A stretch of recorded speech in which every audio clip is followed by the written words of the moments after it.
Selamat pagi, siang, dan sore kepada Ibu Erifa Semsyatin, SPD, MSI, selaku dosen pengampu mata kuliah konsep dasar sains anak usia dini. Kami dari kelompok 11 izin mempresentasikan gerak, berat, dan keseimbangan. Tapi sebelum itu, izinkan kami memperkenalkan dulu anggota kami. Boleh dimana?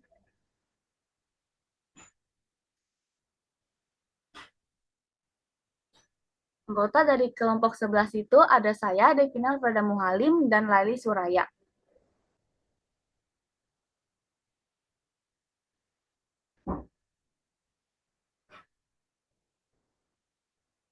Di sini kami mengambil benda jungkat-jungkit. Untuk mind map-nya, yang pertama itu ada faktor yang mempengaruhi gerak jungkat-jungkit, prinsip kerja jungkat-jungkit, bentuk jungkat-jungkit, keseimbangan pada jungkat-jungkit, tempat yang biasanya jungkat-jungkit dapat dijumpai, serta cara memainkan jungkat-jungkit.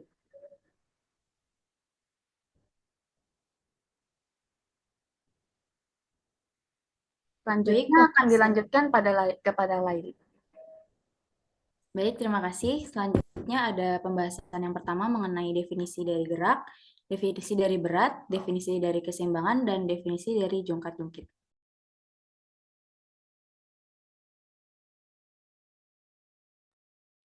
Yang pertama ada definisi dari gerak. Di sini gerak merupakan suatu proses perpindahan dari satu tempat ke tempat yang lain untuk mencapai tujuan tertentu. Lalu menurut Bergson, gerak itu membutuhkan waktu yang dinamis, artinya waktunya berubah-ubah dan tidak hanya di waktu tertentu saja. Oleh karena itu, gerak tidak terlepas dari tujuan yang ingin dicapai. Dan gerak di sini bukanlah materi, tetapi suatu diagram atau skema yang dapat dimengerti oleh pikiran manusia.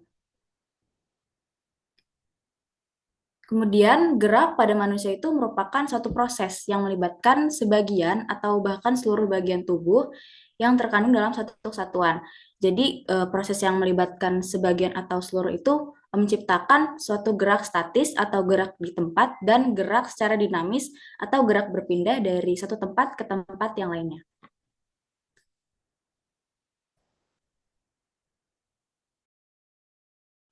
Selanjutnya itu berat. Berat dalam ilmu fisika yaitu suatu gaya yang berkaitan dengan massa benda dan dipengaruhi oleh gravitasi benda tersebut.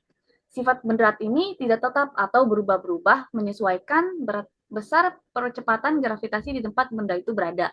Sedangkan kalau massa ini sifatnya tetap. Contohnya seperti satu buah apel di bumi dengan satu buah apel di bulan akan berbeda beratnya karena adanya perbedaan percepatan gravitasi yang mempengaruhi gaya.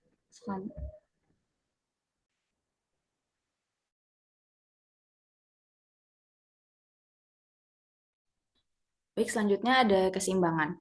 Nah, keseimbangan ini didefinisikan sebagai kemampuan tubuh untuk mempertahankan pusat tubuh.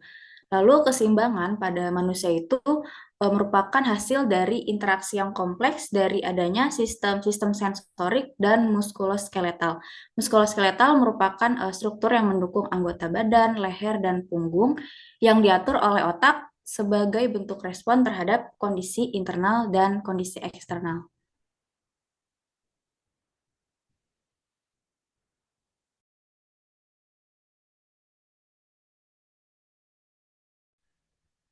Selanjutnya ada juga jungkit. Karena kita mengambil gerak, berat, dan keseimbangan, kami mengambil benda contoh jungkat-jungkit.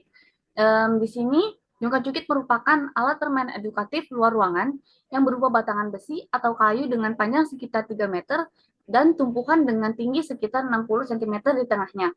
Kemudian diberikan kursi dan pegangan anak yang diletakkan pada masing-masing ujung batangan besi atau kayu. Jungkat-jungkit ini merupakan salah satu permainan yang dapat melatih motorik dan keterampilan sosial anak.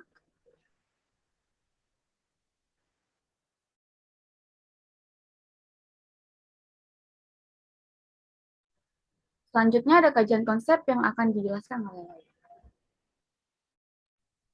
Baik, kajian konsep jungkat-jungkit yang pertama ada mengenai faktor yang mempengaruhi gerak pada jungkat-jungkit. Nah, sebenarnya apa sih yang membuat jungkat-jungkit itu dapat bergerak? Jadi, jungkat-jungkit ini bergerak karena adanya pengaruh bagian-bagian yang ada pada tuas, yaitu titik tumpu, titik beban, dan titik kuasa. Sebelumnya di sini jungkit-jungkit merupakan salah satu pesawat sederhana yang berbentuk tuas jenis pertama, sehingga titik tumpu pada jungkat-jungkit ini berada di tengah-tengah atau di antara titik beban dan titik kuasa. Sehingga titik tumpu ini akan menyangga papan dan mengakibatkan gerak naik turun jika diberikan beban dan gaya. Kemudian yang selanjutnya ada mengenai prinsip kerja pada jungkat-jungkit. Seperti yang sudah dijelaskan sebelumnya bahwa jungkat-jungkit ini kan merupakan tuas jenis pertama, sehingga jungkat-jungkit ini mengandalkan titik tumpu yang ada di tengah-tengah sebagai tempat bertumpunya gaya. Lalu apa namanya, titik beban yang ada di ujung papan jungkat-jungkit ini akan bergerak secara naik dan turun jika pada titik kuasa ini ada gaya yang bekerja. Gaya yang bekerja ini biasanya berupa dorongan yang dilakukan oleh kaki yang dimainkan oleh anak-anak pada saat bermain jungkat-jungkit. Nah, kemudian jungkat-jungkit ini bisa bekerja jika jarak antara titik tumpu, berat, dan kuasanya itu disesuaikan, sehingga kalau udah disesuaikan, anak yang bermain jungkat-jungkit ini tidak merasa kesulitan atau merasa berat sebelah. Lalu yang selanjutnya akan dilanjutkan oleh rekan saya, Devina. Selanjutnya mengenai bagaimana bentuk jungkat-jungkit. Seperti yang sudah digambar di sini, contoh animasi gambar jungkat-jungkit, berdasarkan hasil perancangan jungkat-jungkit dengan metode Kansei, dibentuklah jungkat-jungkit dengan bagian penyangga yang berbentuk segitiga tumpul dan terbuat dari kayu. Itu yang di tengah-tengahnya itu.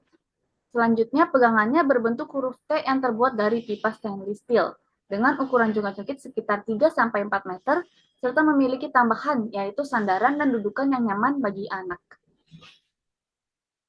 Selanjutnya,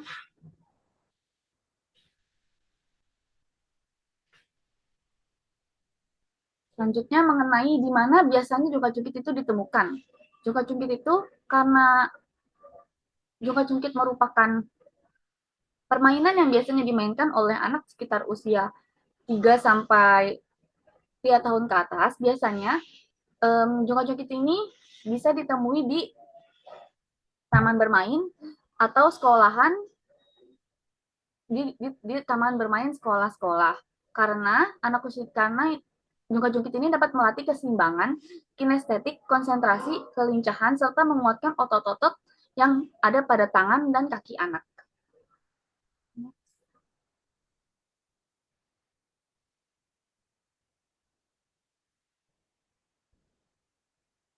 Selanjutnya itu bagaimana sih cara memainkan jungkat-jungkit?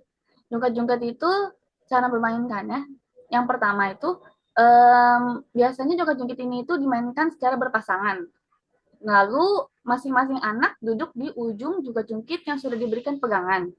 Setelah mereka duduk masing-masing di ujung keduanya, secara bergantian anak-anak saling mendorong kakinya untuk bergerak ke atas dan ke bawah.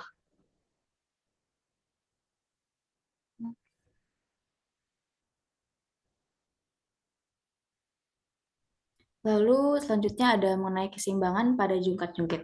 Bagaimana sih jungkat-jungkit itu bisa seimbang? Nah, keseimbangan yang terjadi pada jungkat-jungkit ini bisa dicapai jika besaran pada gaya yang diberikan pada kedua sisi, yaitu beban dan sisi kuasa, itu sama besar. Jadi tekanan yang ada pada sisi jungkat-jungkit jika sama besar itu akan memberikan keseimbangan. Kalau di antara titik beban dan titik kuasa itu besarannya berbeda, maka keseimbangan itu tidak akan terjadi. Jadi dapat disimpulkan bahwa keseimbangan pada jungkat-jungkit itu akan terjadi bila sisi beban dan sisi kuasa itu memiliki tekanan besaran yang sama. Oke, demikian pemaparan mengenai gerak, berat, dan keseimbangan mengenai salah satu contoh bendanya itu jungkat-jungkit. Di sini ada referensi yang kami gunakan untuk menyusun tugas paper. Demikian dan terima kasih telah menyimak dan mendengarkan presentasi dari kelompok 11. Kurang lebihnya kami mohon maaf. Wabillahi taufiq wal hidayah. Wassalamualaikum warahmatullahi wabarakatuh.